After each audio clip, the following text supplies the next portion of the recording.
Yeah, we open on a lady sailor, Sailor Cassidy, who is an HVAC specialist. She works for her dad's HVAC company, doing air conditioner and like any kind of like heating and air installations at the hotels and the businesses around town, but also on a lot of the new construction that's going up, the new houses and stuff that are being built. We start on her, and she's got three siblings. She's got two brothers and a sister. And in our opening chapter, she's talking with her sister, who has discovered recently that her husband is cheating on her. And she's in the process of exploring a divorce. She's been to meet with a divorce attorney. She has not confronted her husband about the affair or any of this. They're kind of just still living together. She's having a hard time sort of getting over that threshold of like the big confrontation that has to happen that is going to blow up her whole life, right? Like every single thing that she's kind of come to feel is stable is going to go away, and she's having a little bit of trouble getting to that. And the lawyer that she's met with that morning, who's a childhood friend of theirs, who's from town, has told her that the first thing that they need to do is they're going to hire a private detective to follow him around and to get pictures and like prove the infidelity. And she's feeling bummed about it because you have to invite this stranger into your life. And it gives Sailor this idea that she'll do it. She's bored in her job. She's gone through a breakup recently. She's looking for something to distract her from that. And she's like, I'll do it. And her sister tells her under no circumstances do I want you to do that at all. And Sailor goes and does it anyway. And that's kind of the thing that kicks off the story and kicks off the like cascading events that take us through to the end. Everybody, welcome back to Living the Next Chapter, the author podcast. You get to meet great authors and bonus today, great podcaster as well. Hey, we got a 2-for-1 deal. You buy one, get one free today. If you are looking for yet another author podcast, an amazing author podcast where you'll be introduced to great books and some great commentary around the books. My guest today not only is a great author himself, but also has a great podcast, Reading Pop Classics. He does that as a co-host on that show. But you want to be introduced to great new books or books you might have forgot about. Here's a great podcast for you. And Kennedy's here with me. I'm excited to have him here and celebrating a new book launch that's coming up as well. Lots of stuff to talk about. Kennedy, welcome to the podcast, my fellow podcasting partner. Good to have you here. Thank you, Dave. It's good to be here. Appreciate Excellent. it. This is good. I love talking to podcasters. It's like I talk to my wife about podcasting and she's not a podcaster, and I get the eye roll of, oh, this again. But to talk to another podcaster is kind of fun. So I'm in my happy place. This is good. We're married to very similar women, it sounds like. I like it. It's a little bit how it goes in this household too. It's good. Okay. First of all, let's start here. Tell everybody, Kennedy, where are you in this big world of ours? Where do you live? I live in Raleigh, North Carolina. Ooh, Like in North Raleigh. Yeah, Lovely little part of the Research Triangle. There you go. It's affectionately called. Research Triangle. Expand. What does this mean? I'm in Canada. I need to know more. There's 3 colleges here. So there's NC State, there's Duke, and there's UNC Chapel Hill. And I think between all 3 of them and the industries that have sprung up, that's just kind of the name that it's come to. Okay. It's come to have 3 institutions of higher learning, and I believe that's where the Research Triangle name derives. All right. It's not like everyone is at home at 6 p.m. researching, and that's like everyone has to do that, right? No, it's not that. It would definitely be more fun if it was like, I don't know, in that kind of like future sci-fi sort of plot line where like towns just have their personality. Like where a town just does a single thing, and this was just like nothing but research scientists in this area. And like the next town over is like all librarians. Another one just does like nuclear power. Like yeah. And maybe another town could be all cosplay. That'd be fun. That'd be a fun town. Like that'd be a great town to be in. There goes nothing but cosplay. All cosplay. And then there's the other towns that like make the IP that the cosplay is based on. Oh, yeah. So it's kind of an import-export thing. I like that. Yeah, there's like a Star Wars town, a Star Trek town, a Harry Potter town. The Star Wars town and the Star Trek town, they're not getting along. That's a Hatfield and McCoys, I would think. Right? Yeah, no, they're always mad at each other and for no reason, because like everything is accessible to both of them. It's an unnecessary rivalry that only consumes them. Yeah, that goes to bold new places out of this world. Yeah. Okay. I like that. I think with you, we just created our own new book. Let's just do that. All right. Yeah, and then someone Okay. just has to. There's Well, something at the end where you have to visit each one of these towns oh, before you get to like yes. whatever like the giant world crushing problem is you have to Wow. solve. And they all work together. They all come together in the end. Right. Yeah. Right. Oh, I We mean, that'd just make a gave good. away the book. Oh, well. That would be an epic ending though, where like the people dressed from each town are like converging on the problem. Oh, Cosplayers coming in their costumes, the research scientists, the research triangle is all in like white lab coats, the safety goggles. would the Star Trek and Star Wars people dress as normal people then? They'd be the anti-cosplay, right? Oh, we run into a snag. What No, do you that's think? true. They Right? also look, It'd be yeah, the opposite. They would dress normal.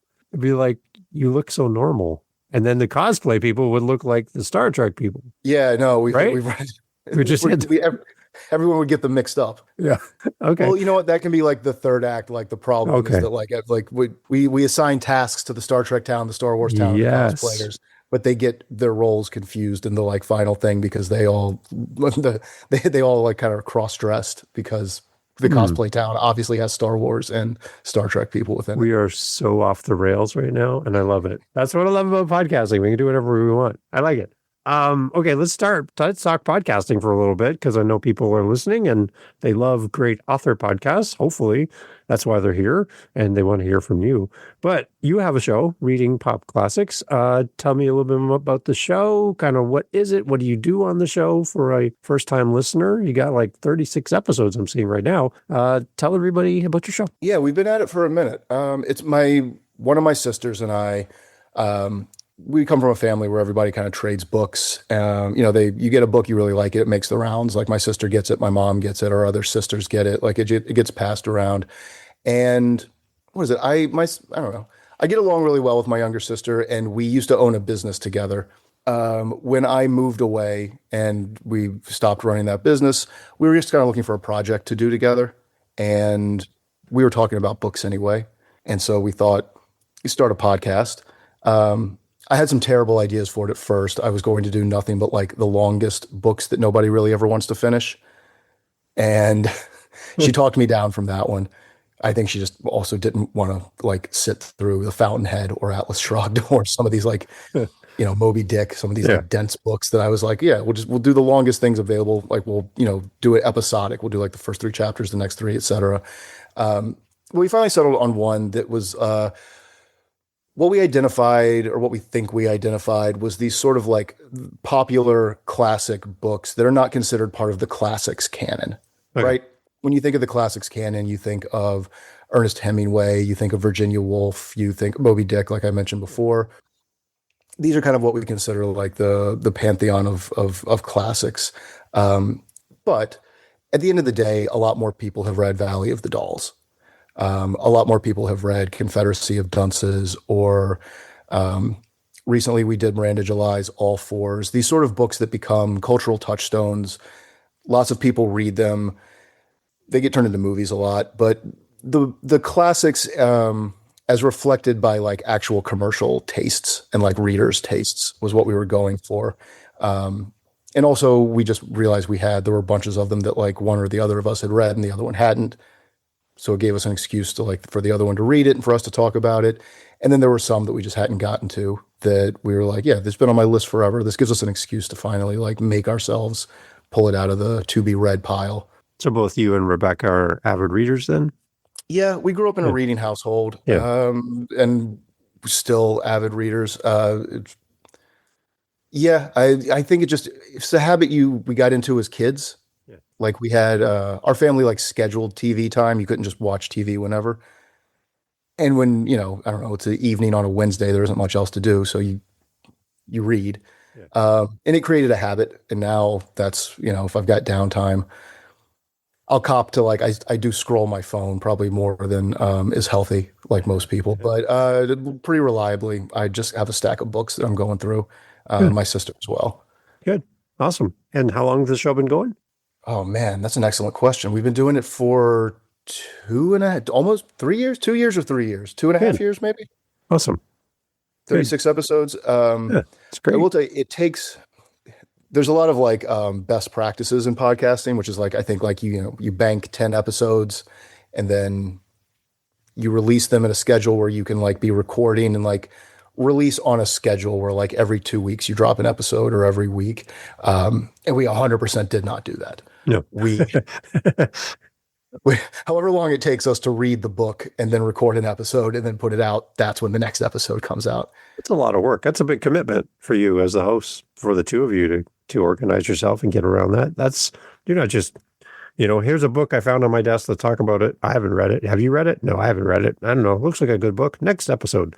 It's like, there's no that I don't find a lot of value in that as a listener. I love this kind of approach that you guys do on the show, because if I haven't heard of the book, at least there's like some real anchor points as a listener that I'm like, okay, now I'm going to look for that because the two of you have brought that out. Now I'm anticipating that as a reader. So I find that to be pretty valuable.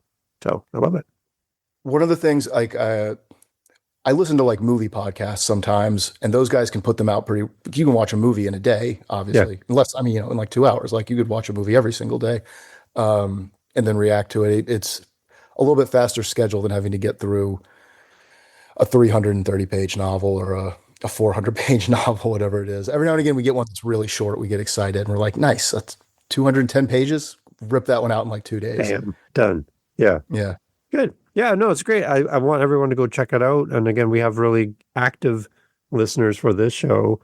So I know there's probably some time in your queue to add another podcast to your listening habits. So yeah, definitely go check out the show notes and have a link to Reading Pop Classics. You got to go check it out. It's a great podcast. You got 36 of, like I said, at this point to go back to. You can listen to them all and binge them all. So there you go. There's a backlog now. Yeah. And something we just kind of discovered in doing it, because we picked the topic just based on our own interests, more than we considered, like, the impact, like the future listener. But it's evergreen. Yeah. Like it's not topical. Like if you've read The Silent Patient ever, that episode kind of always works. It's good. And we all know that, and we recognize that Rebecca is the key to the podcast success.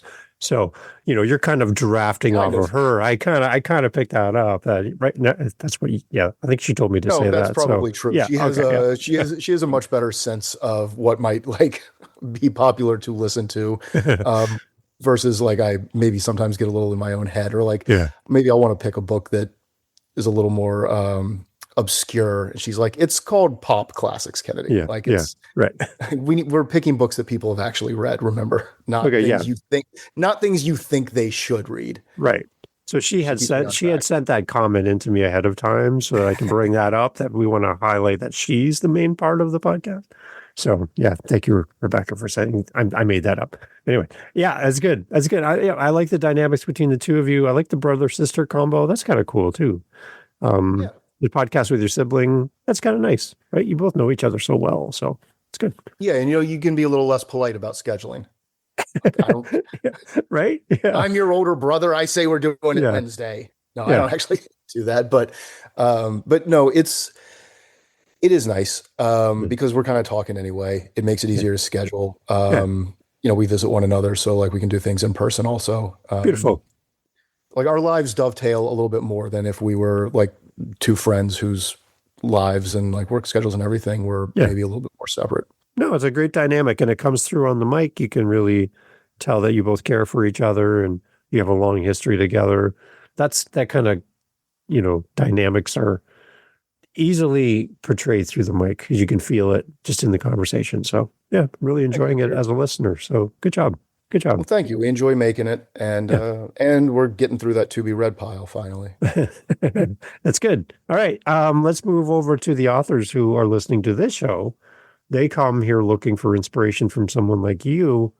The authors that I tend to interact with for this podcast, they're just starting. They're brand new to writing, and they're looking for any kind of inspiration and any kind of suggestions for them as a starting point.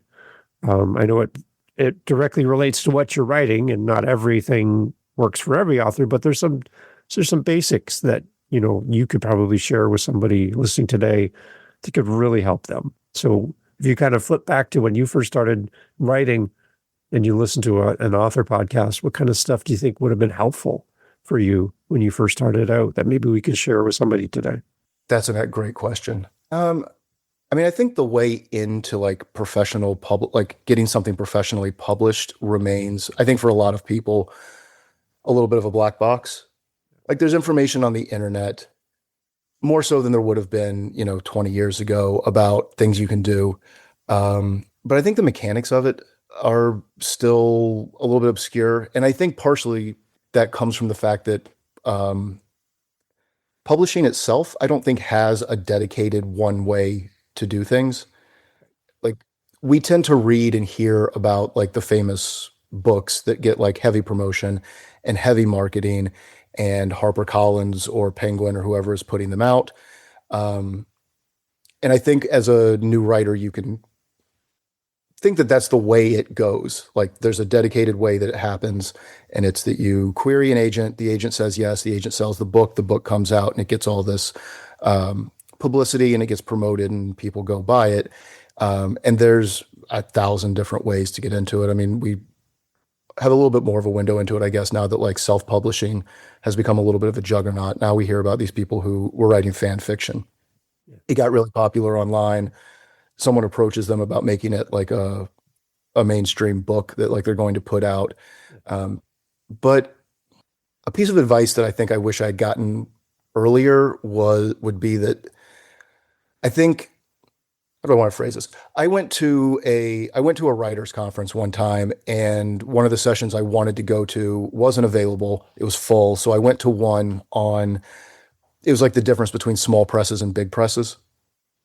And I don't know, I hadn't planned on going to it, but it was what was available. So I went to that. And that was eye-opening, just in the sense that there's tons of publishers out there that are not those big five that we all know of. Right. And that are not one of their son or daughter imprints underneath them. Yeah. There's colleges and universities. There's ones that are not tied to academic institutions that just put out like 4 or 5 books a year. There's a lot more of these than I realized. And for me in particular, like I've been doing this since, good Lord, since the early 2000s. Really? Yeah. When I left college, I very much thought I was just going to be a writer. I thought that was like an economic decision that was reasonable, that I would like write a book and be able to live off of publishing books. Yeah.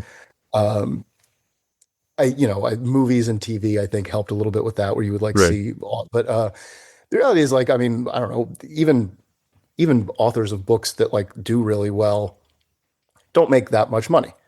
And it takes a long time to write a book. Someone might get a $100,000 advance, let's just say for the example, but like they wrote that for 5 years. Yeah. Right. Yeah. And there's another year before it comes out. True. So you're dividing that, that's $20,000 a year, which is why you find out all these, authors are also teaching at some university or doing something else on the side, or they do a lot of like in-person events or something like that.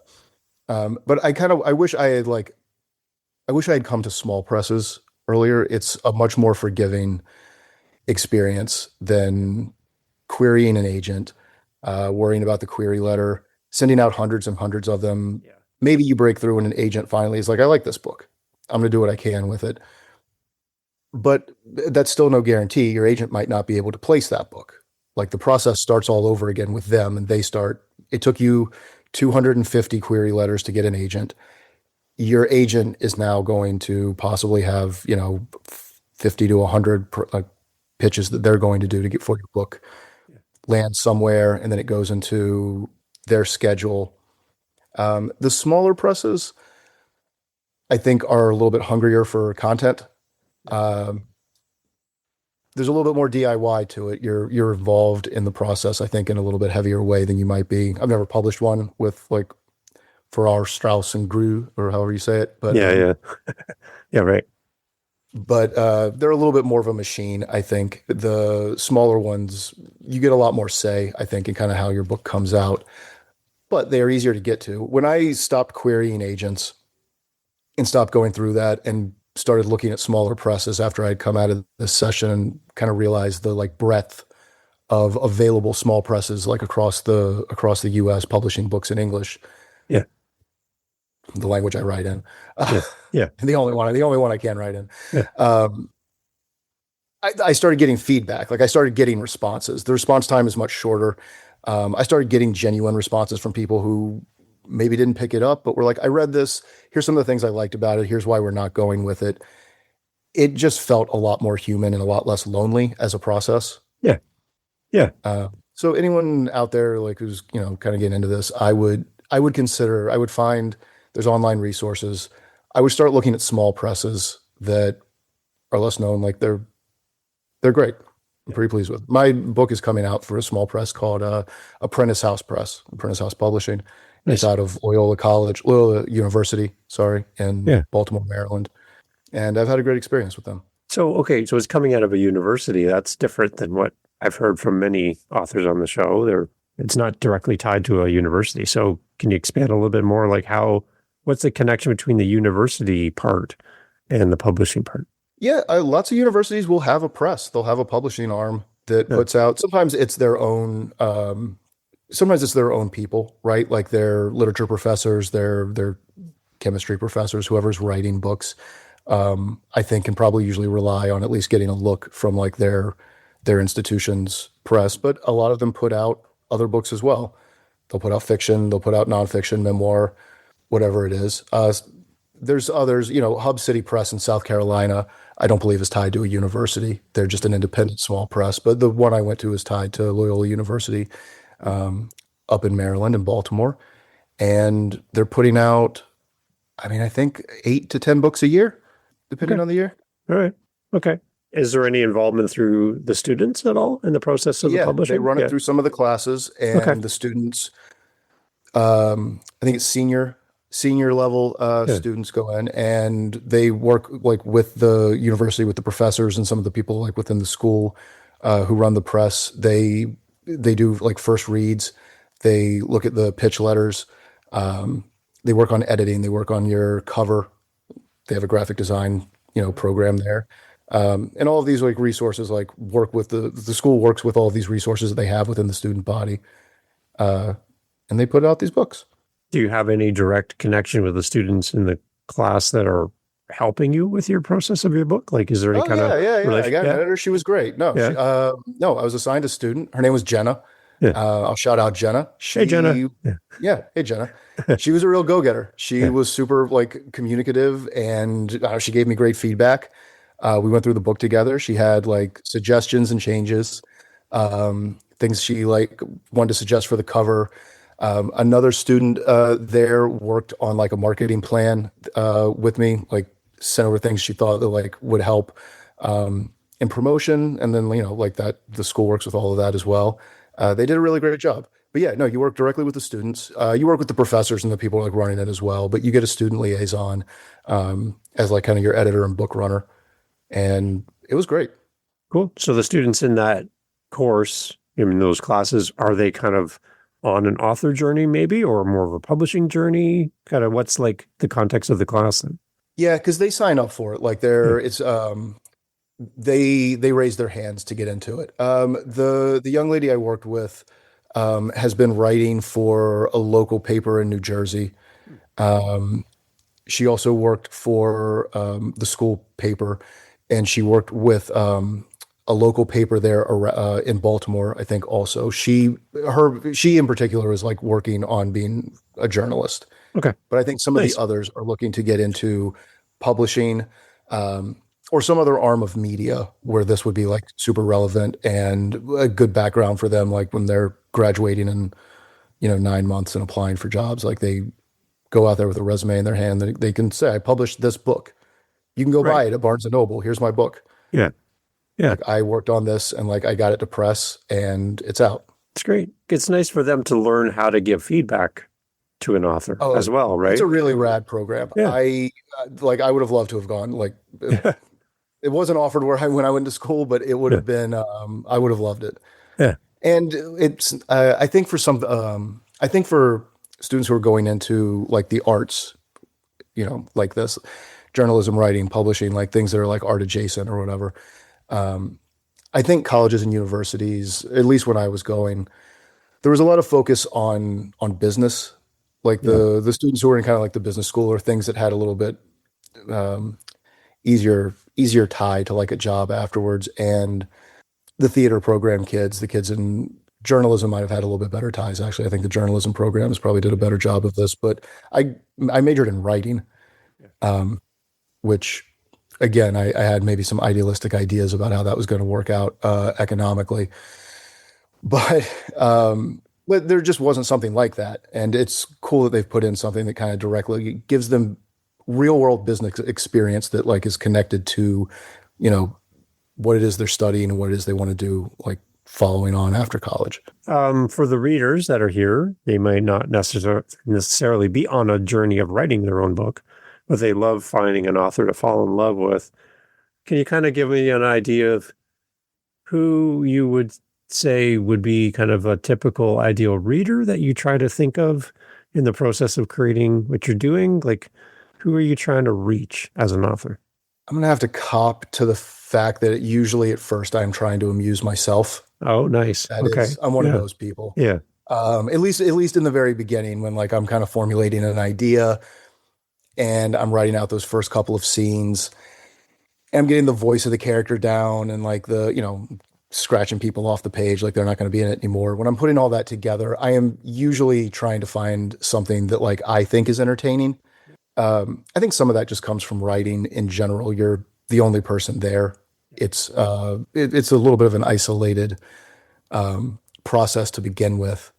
You know, you're just kind of sitting down and with your pen and your paper or your laptop, however you Yeah. do it. Yeah. So I'm usually first seeking to amuse myself.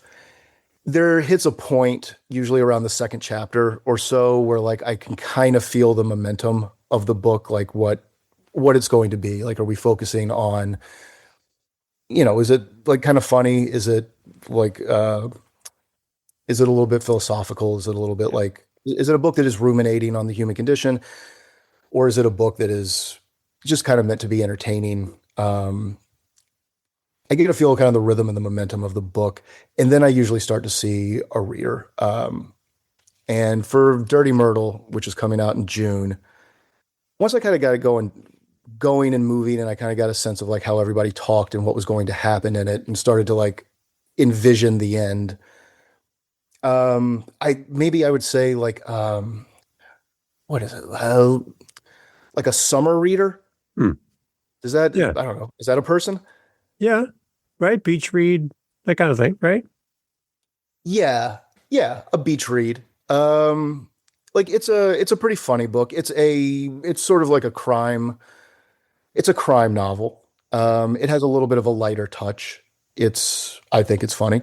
Yeah. People who've read it think it's funny. It's feel like you're taking your life in your hands when you claim something's funny. And It's hilarious. Yeah. No, Yeah. someone's going to read it and write into your show and be like, Yeah. this wasn't funny at all.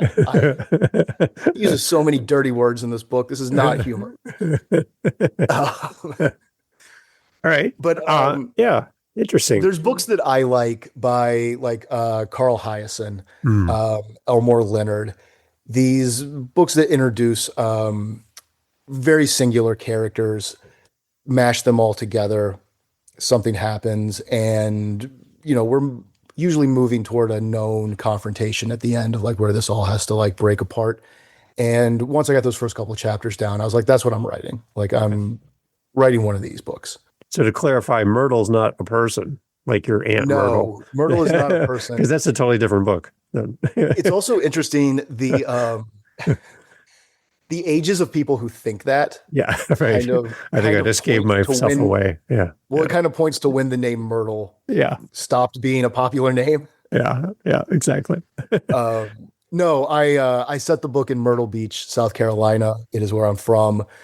When I started it, I was just sort of exploring, like, I'd never really written about where I was from. And for anyone listening, those of you who are from tourist locations Yes. know that is a very specific vibe where you grow up. That is when you get out of that place and you go out in the world and you meet other people, you realize that your expectations for how the world works and how people work are not the same. Like not everywhere has a roller coaster. Not everywhere. Yes, no, not every kid grows up with go-karts just constantly available. Yes. Water parks do not feature as heavily across the American landscape as I would have thought when I was like 13. Like everyone's Right. got 5 water parks in their town. Normal. Everybody's had a job as a dishwasher and then a bar back and then a busboy and then like everyone's had the kind of jobs you have when you're a kid and everything is a little bit different. Right. Like my wife, when I met her and she'd worked at a Wendy's when she was younger and she was kind of busting my chops. She was like, "You never worked in fast food, not one time." I was like, "I grew up in a place where there were like 300 different restaurants. Like there were fast food places, but I mean, there was just a ton of other kid jobs. Yeah. Like Right. everyone needed busboys, everyone needed dishwashers. You'd have that job where you work with the lifeguards in the summer. They call them the beach monkeys, the kids, and they get paid cash and they go around and like they drop off the umbrellas for like the rental Yeah. Yeah. umbrellas, Yeah. chairs, and they do lifeguard chores for the lifeguards. Yeah. These were all the kind of jobs you could like have where I grew up. And then, I got to college and I met people who were like, "No, I worked at a Denny's. Right. Like I worked Yeah. at Wendy's. That was the job. Yeah. I mowed lawns." And then the other part of it too, like I live near Niagara Falls and we're a tourist destination and you have seasons, right? Where you have a lot of people come in and then like a vacuum, like the waves go out from the shore. Yeah. Everything it's like, where did everybody go? Right. And then you have the regular people who live there all the time. And then the people who show up and there's kind of this thing of, I grew up in a community in Muskoka, which is like cottage towns. A lot of American actors and stuff have cottages, like, Oh, cool. things like cottages and cabins and stuff up here. And they would come in for the week and then they'd leave, or they'd come Yeah. for the weekend and leave. And it was kind of nice because you saw all the cars going back to their home, back to the city or whatever. And we got our community back because we live there all the time, like 365 days a year. And these people come in and you're like, they're always like outsiders, but Yeah. they're like the backbone of our economy and how we survive. We need them, but at the same time, we want them to go back home, right? So That's a very tourist real side, thing. right? Yeah. The ongoing tension between like, I wish these SOBs would get off my road and stop causing traffic. None of them know how to drive. No. And also like, we all need to live. Yeah. And you're not And this is from what's here, here. are you? That kind of, those things come up, right? Yeah. Yeah. No, in the winter we would get the town back. Yeah. We were in high school and school starts. There's still some people hanging around like that end of season because it stays Yeah. warm later. But like by the time October, November rolls around, it was just us again. You're a kid, you got your license at like 15, 16, you had the Yeah. run of the town. Yeah. And all the things that people came to see, you see it every day. And that's the other downside of it. I live near Niagara Falls. Like I said, I almost forget that this big, huge, beautiful place that people travel the world over to come and see is like near my house. It's like, oh yeah, I don't go there very often because I see it all the time. And it's all kind of like, yeah, it's, big deal. But it's like, it is a big deal. You should go there and Yeah. be a tourist in your own town too. So, yeah. As I've gotten older, I've done a much better job, like with the distance and some of that just excitement of leaving town that comes with youth when you're just like excited to get out of wherever you grew up and like see somewhere else. I appreciate it a lot more now. The uniqueness of it and the sort of like privilege of getting to grow up. Like, you go to the beach every day, and people do. I mean, we took advantage of it at the time. But now when, I have to drive from Raleigh, North Carolina to the beach, like I'm all the more aware of it that like, there was a blessing, just get up any day as a kid and make your way to the beach if you felt like it. So what exactly is so dirty, based on the title of your book, about Myrtle? Is there something that we can kind of leverage and expand a little bit more on the title of the book? Yeah, it's a sort of like unofficial nickname that both locals and like those who visit regularly have kind of always applied to it, that I've been hearing since I was a kid. Oh yeah, we're going down to Dirty Myrtle. And then when I got into college and like people started realizing I was from there, usually the first thing was like, people live there? Like, yes, no, people, yeah. No, I live there. I probably waited on your family at a seafood buffet. Yeah. But the second thing was you're like, oh yeah, good old Dirty Myrtle. Like we used to go down there in the summers. Like we went there for spring break. But that name always came. And I think it's like any kind of tourist beach town. There's always, some elements of it always seem a little bit off the books. Right. Yeah. Yeah. Um, Yeah. Yeah. for the beach is lovely. There's like beautiful hotels and all of these things. But if you're walking the boulevard, there's also some guy trying to sell you dime bags. There's just always this kind of, that like sub layer that sort of always exists. Right. Like when you go to the amusement park and you're having a nice time, but after a couple of rides, you kind of start being like, who put these machines together? This doesn't look like a super overseen kind of organization down here. Like this, Yeah. how often are they checking these? Yeah. Right. And you're near Niagara Falls. Towns like this tend to attract, like, there's transient people who come through all the time, right? Like they're leaving some other town and they're coming to Myrtle Beach because they're going to get a job, like working like something down there. Like you get people who like drift through, or who come and then go back, or they stay for a couple of seasons. Yeah. They have less of a connection to the place. And you also get the people who grow up there who, because there's maybe less of direct career paths available within this kind of town. True. Like you're not, there's fewer, laptop jobs in Myrtle Beach or in Orlando, whatever. Orlando's not a beach town, but in these kind of places, right? There's less marketing organizations or like companies that hire, a 200 person accounting team, that kind of thing. Right. Yeah. So if you stick around, your career path is what are the things that are available there. Like there's hotels, there's golf courses, there's these kind of things, or you go into professional services where you're a plumber, a lawyer, right, doctor, whatever. But you get people who drift too, and who just jump from job to job, and who hang around, and you get those people who kind of blow through town.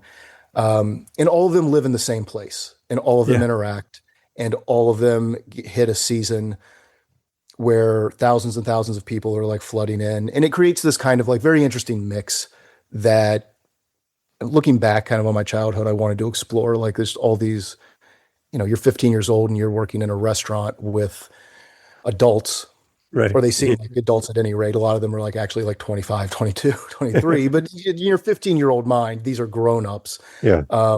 And a lot of them are super nice people. A lot of them are out of their minds. Like a lot of them are crazy people who can lock it up for just long enough to like go to a table and take a steak order.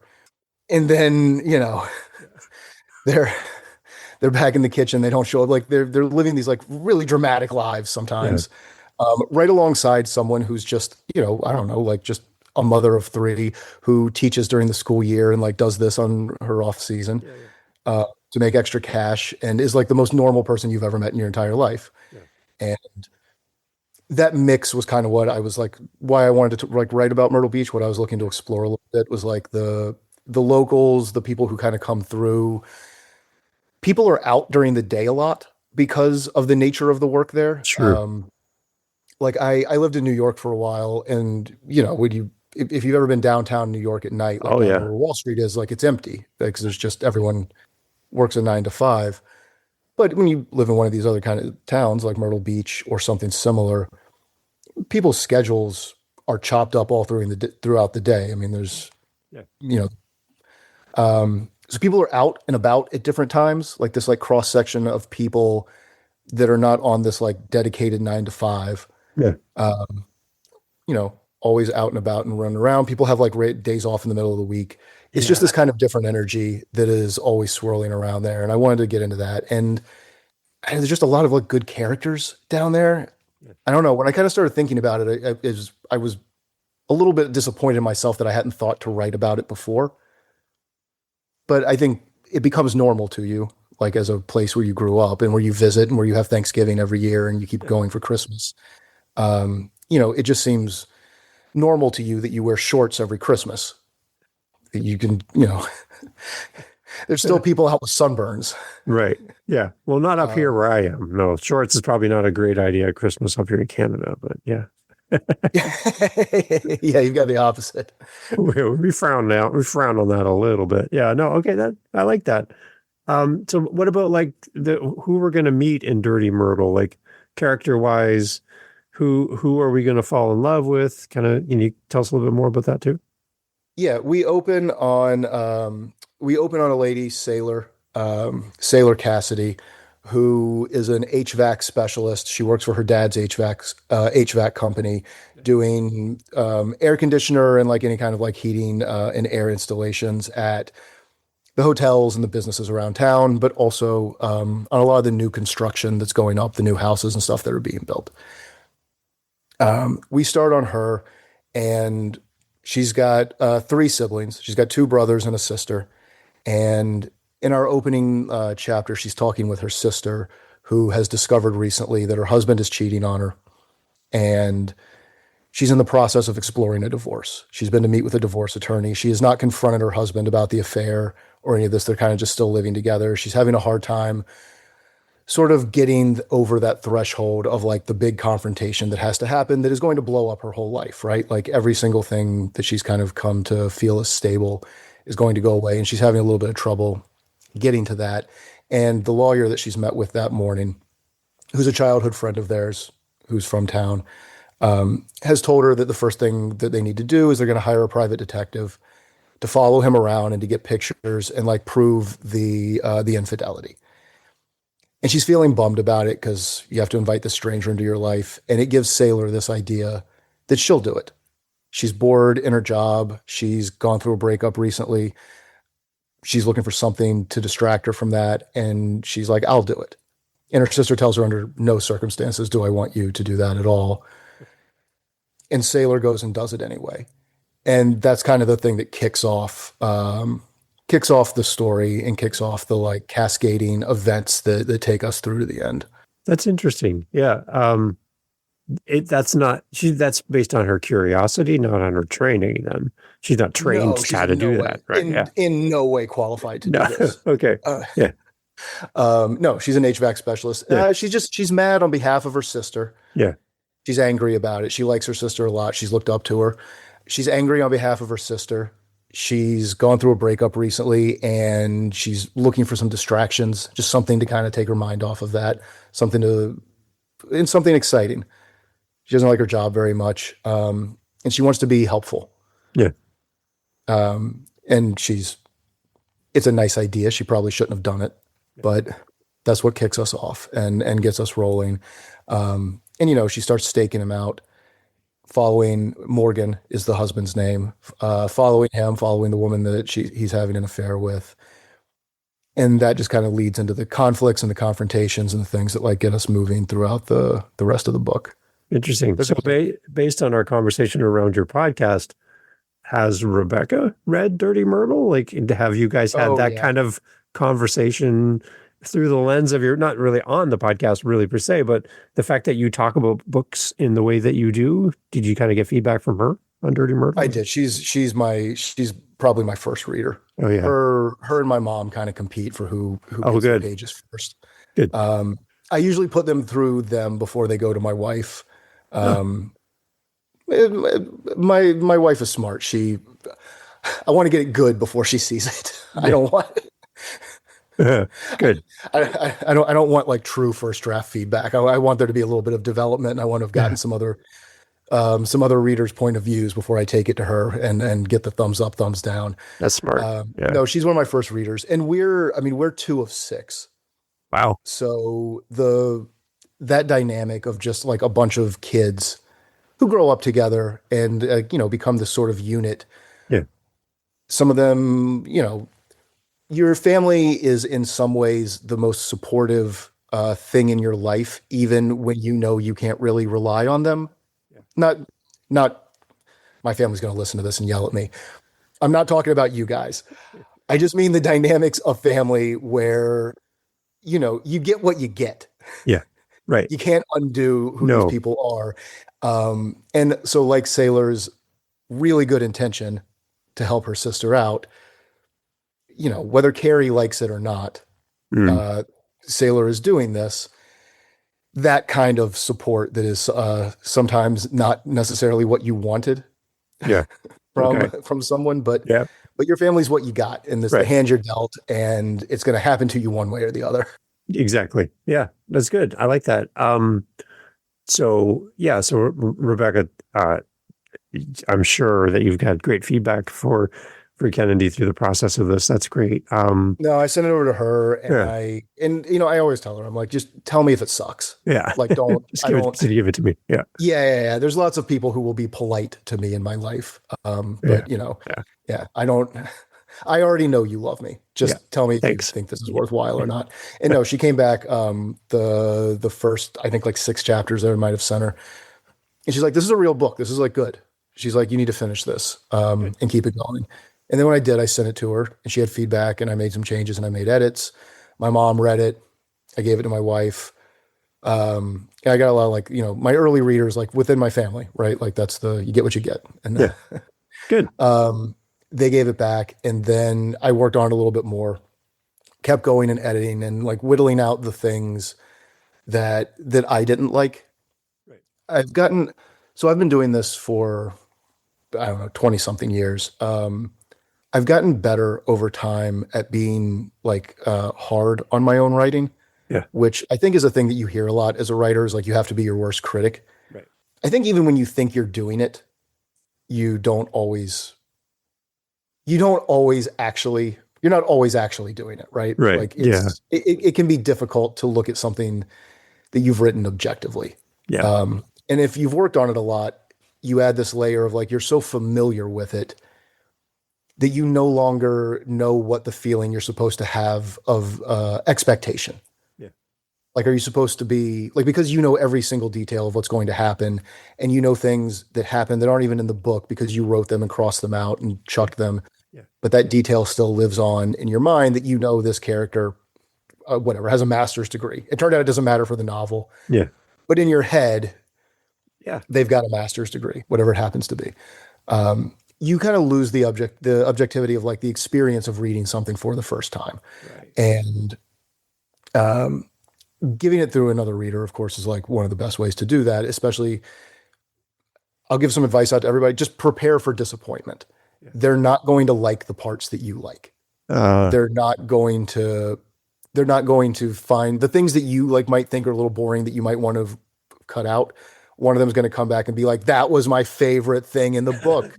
I love the 12 pages where they're just driving. And you're like, oh, something that you like had put in there because you couldn't think of an action or something to happen. That's cool. They're going to come back and say like, and you have to filter that out a little bit. Like it helps to know your early readers. Like, are they someone who's like always reading mysteries and are they like a little tuned into things that are specific to that genre? Like, are they always reading sci-fi and they kind of like give feedback based on the beats of the things they read all the time?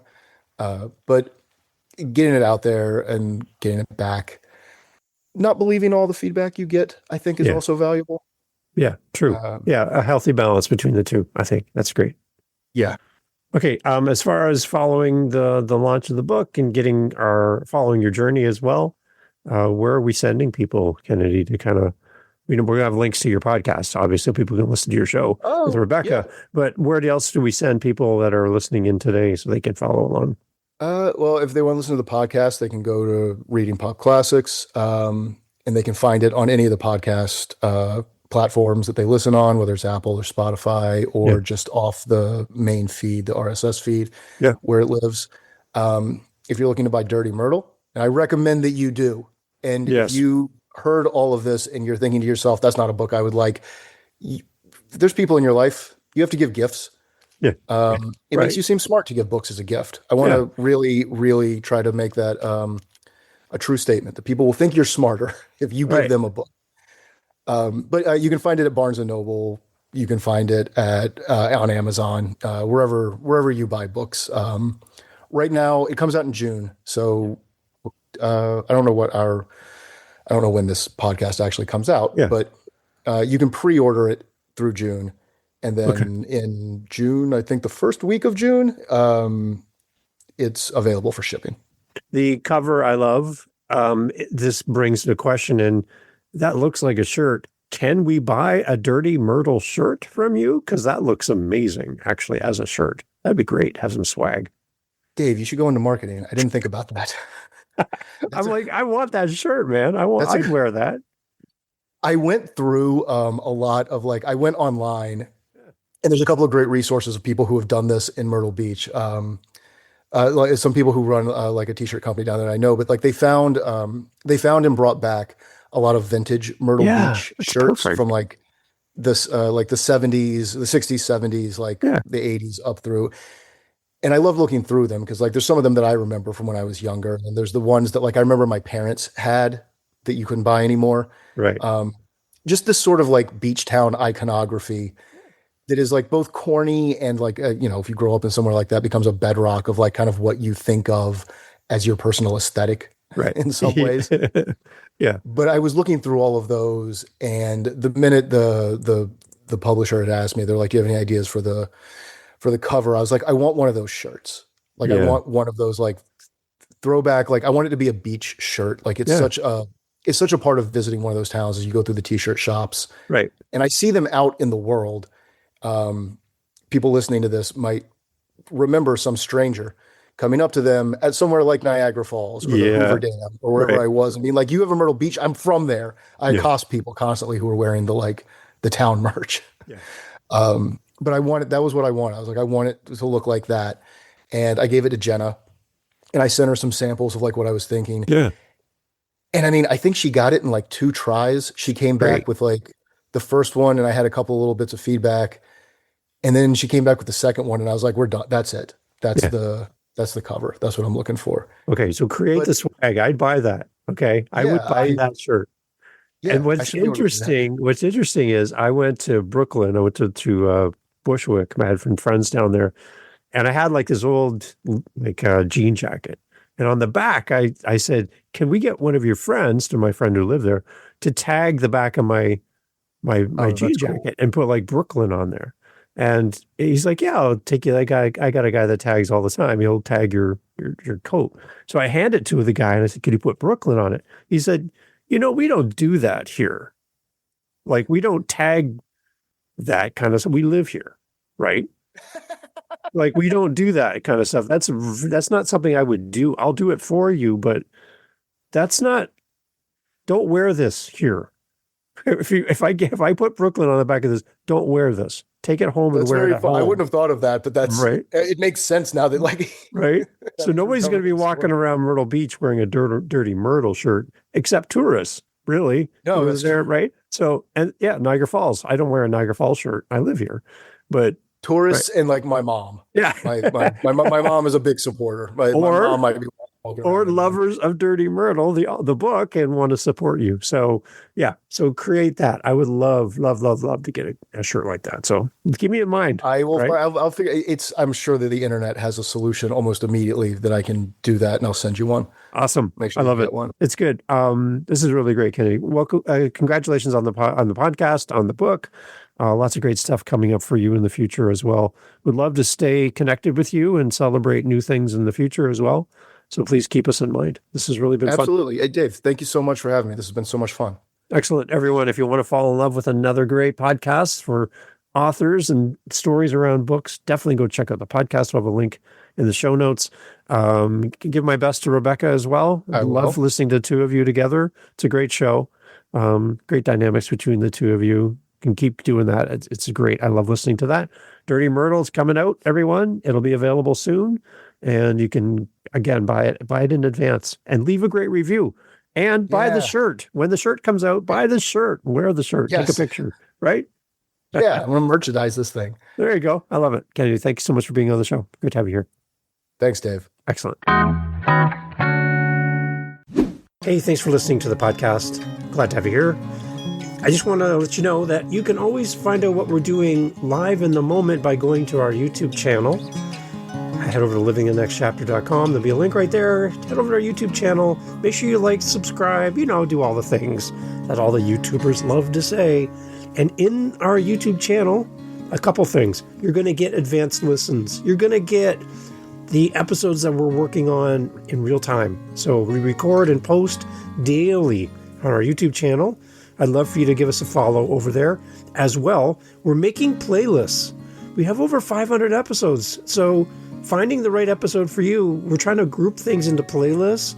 So if you like children's books, if you like business, you like historical fiction, We're grouping our authors together to make it a little easier for you to find your favorite next author. So head over to livingthenextchapter.com. And again, I'd love to hear from you. Hearing from the listeners of the show is great. And I just want to say thank you for being a part of the podcast family. And I look forward to having you back for the next episode. Thank you for being here. I really appreciate your time and your listen. Take care.